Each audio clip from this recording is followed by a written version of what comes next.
I am a god! Woo! And if the night is burning, I will cover my eyes, for if the... Hello friends, my name is the Dyslexic Cosplayer, and today it's time I think we take a look at Andromeda. Today we're looking at episode 5, and I think really we're going to spend most of the time discussing less the episode and more the flaws with Nietzschean philosophy, because frankly this species should not have survived as long as they have. And by the end of the episode I'm hoping you'll see what I mean. So let's get started. We start the episode being reminded once again what a physical specimen Tyr is before the Andromeda gets a distress call. Apparently a group of Than have discovered some pirates, but when they go to engage they're getting utterly curb-stomped. It turns out that the pirates are a group of Nietzscheans that have retrofit an asteroid with a full-scale plasma cannon. This is true anti-ship planetary weaponry, so Andromeda's in a little bit of a stalemate. So Dylan does what he does best, tries to talk to them. Turns out they're a pride called Orca Pride, and they're intrigued by the fact that Tyr seems to be a valued member of the crew. So Dylan offers to send Tyr over to meet with them.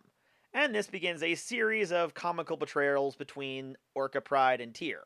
The Nietzscheans try and betray Tyr. They fail and Tyr gets the drop on them. Tyr ends up getting googly eyes for one of the Orca Pride females and offers to betray Andromeda to Orca Pride. Because, come on, hot Nietzschean, what more reason do you need? Tyr downloads the blueprints for the plasma cannon and offers to betray Orca Pride to Dylan, since Orca Pride were responsible for the destruction of Kodiak Pride.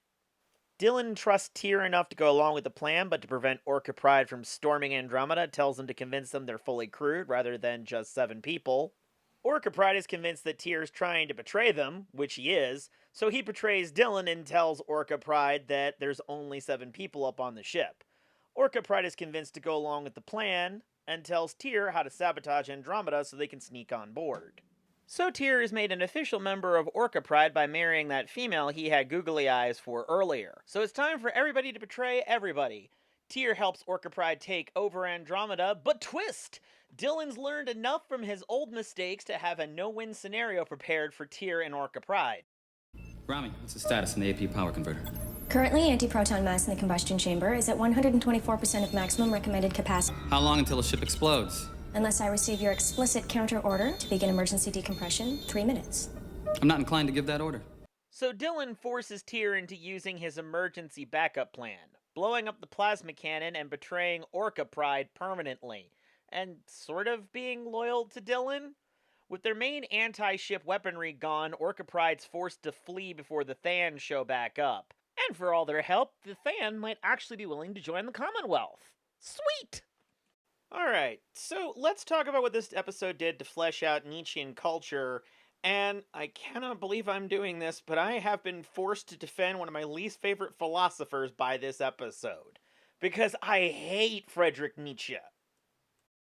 Don't get me wrong, I am no more of a philosophy major than anybody else who's seen The Good Place, but I did do some follow-up research, and for everything that Nietzsche does get kind of right in my opinion, there's at least 3 more things that are either nihilistic, self-centered, or honestly, just kind of his own hang-ups that he seems to think are a universal truth.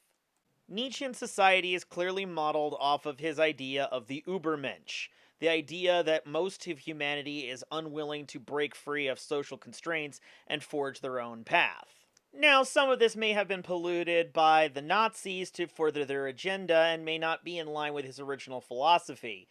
But it's true that he wrote on enough other topics similar to that to where I'm pretty sure he wanted to live in an ideal society where people would somehow rise to the top of that society on the backs of others, without recognizing that if that's what everyone's trying to do, your society will inevitably fall apart.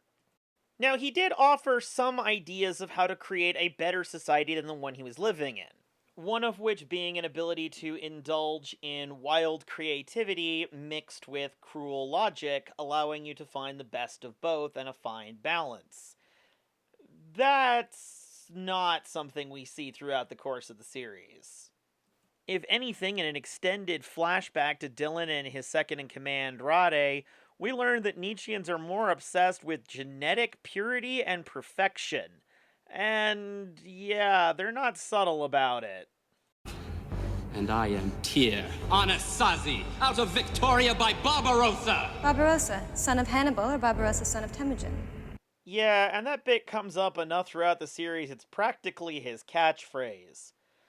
Now, the other thing I can't help but find fascinating is the fact that all of those names are linked to historical figures or peoples, but not anything original.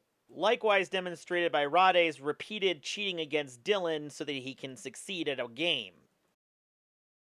In a lot of ways, I'm reminded of the orc gods Gork and Mork from the Warhammer 40,000 setting. One the god of cunning brutality, the other the god of brutal cunning.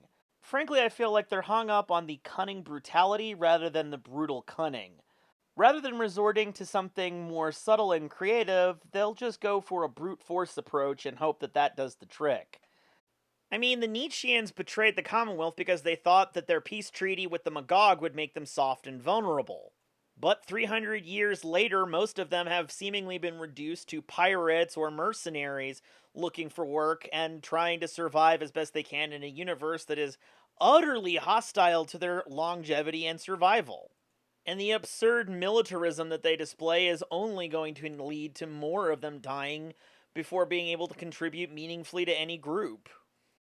Even in the previous episode, we watch as Tyr cheats at a game of basketball for the sake of winning at all costs, rather than recognizing it as a cooperative team-building opportunity and a way to outthink and outstrategize your opponent. Tyr was even willing to join up with the people that genocided his entire family for the sake of short-term gains in the form of trying to take over the Andromeda. Despite Dylan restoring the Commonwealth being the best hope for not only Tyr to get the revenge he's looking for, but also for the Nietzscheans to be able to restore something resembling a real civilization. This is just one of many times that we will see that both Tyr and the rest of the Nietzscheans are short-sighted and myopic on personal goals, rather than being able to think big picture. Friedrich Nietzsche would be disappointed by this species and its shallow portrayal in this series. Thank you for bearing with that long-winded ramble. As a reward, here is the best dialogue exchange in the entire episode. I can't help but notice that you engineered my humanoid form with certain features that, strictly speaking, aren't necessary for my normal operations. I guess I'm wondering, Harper, when you made this body, who did you do it for? Well, for you, Rami. Absolutely. So, when you handled certain parts of me, did you wear gloves? All hands report to command. Cute scene, even if it really doesn't help Harper seem less like a creep in hindsight. His lovable, goofy creepiness was always a little hit or miss. At any rate, that's the episode. I hope you found this review informative, entertaining, but above all, educational. On to episode 6. What can you expect?